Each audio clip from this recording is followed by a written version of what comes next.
Character is probably one of the most important parts of collage animation. You can have great textures, typography, transitions, all of that. But if the character feels stiff or generic, the whole animation immediately feels weaker. To build anatomically correct assets for animation, we first need a simple skeleton with the joints clearly marked. You can find good pose references on Pinterest. I am drawing shapes for the major parts of the body. Then I'm adding a separate ellipse to mark each joint, and right in the center of that ellipse I'm adding a small black dot. That black dot is going to be really useful once we move into After Effects. This clothing image I found online should be enough for the upper body. I'll press W and select the hoodie, then add a mask to remove the background.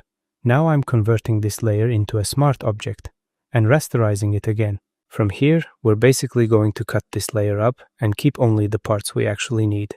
I'm selecting the part I need with the lasso tool. Then I'll press Ctrl plus Shift plus J.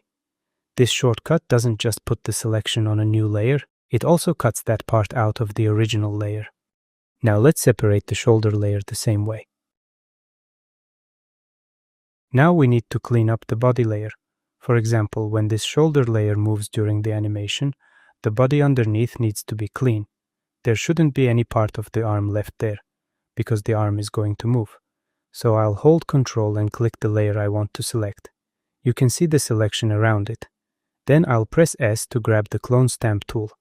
I'll hold Alt, sample a clean area from the body, and start painting over the arm until the layer underneath is clean.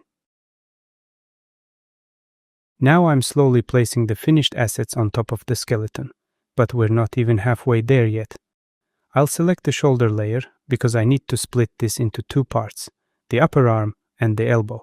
Again, I'll use the lasso tool to select the area I want, but this time I'm pressing Ctrl plus J. Unlike Ctrl plus Shift plus J, this just copies the selected area onto a new layer. It doesn't remove anything from the original layer. Once I've done that for both arms, we need to fit them properly to the skeleton. Let me move these layers underneath the skeleton so we can see everything more clearly. Now I'll hold Ctrl and click on the skeleton layer. You can see the shape of the skeleton selected over our asset. I'll select the asset layer and create a mask. Now, while staying on that mask, I'll make a slightly wider selection around the asset. Then I'll hit Delete. Okay, that did the exact opposite of what we wanted. So let's switch these colors down here in the bottom left. Now it should work. Perfect. And now we basically need to repeat the same process for the rest of the body assets. This part is pretty long and repetitive. So while I'm doing it, let me talk about something I've been thinking about a lot lately. Where ideas actually come from. I think most of us imagine creativity as this mysterious thing that just appears in certain people. I used to think that too, and to be fair, I also thought I was one of those people. I genuinely believed ideas just came to me naturally. Then I met my partner. I saw the level of creativity she had, and for a while I actually started questioning my own. I've always thought that having knowledge from completely different fields helps a lot with creativity. My own background is kind of all over the place. I started as a journalist, became a graphic designer, studied politics, and eventually ended up in motion design. My partner is similar. She studied architecture first, and then moved into literature. So I still believe that theory. Having all these different references gives your brain a much bigger pool to pull ideas from. But I don't think that's the whole story. For years, my partner was trying to convince me to read books. And eventually, somehow, she managed to get me into fantasy novels. That completely changed the way I looked at creativity. At some point, neither my own creativity nor my partner's impressed me that much anymore because I was looking at what these authors were doing and thinking, how the hell does someone even come up with this? You enter a world somebody else created, but while you're reading, your brain has to build that world for itself. And I think that's the important part, especially for something like motion design. A lot of your creativity develops when you're not actively trying to be creative. You can't really sit down one morning and say, alright, today I'm going to improve my creativity. But if one person spends all their free time doom scrolling Instagram, while another person spends that time reading fantasy novels, exploring art, films, music, whatever, of course their creative input is going to be different, and eventually that input comes back out in the work. This could honestly be a whole separate video, but hopefully you get what I mean. And while I was talking, all our assets are finally ready. So, back to the masterclass. One thing I recommend is choosing body assets that are slightly larger than the skeleton. It usually gives you a more natural result once you start animating. Once all the assets are in place, I do one final check. If there are any extra bits sticking out anywhere, I just clean those up too. Alright, now for the payoff. After patiently fitting all the assets to the skeleton, we finally get something that actually looks good. Now let's jump into After Effects and I'll show you how to build the rigging system.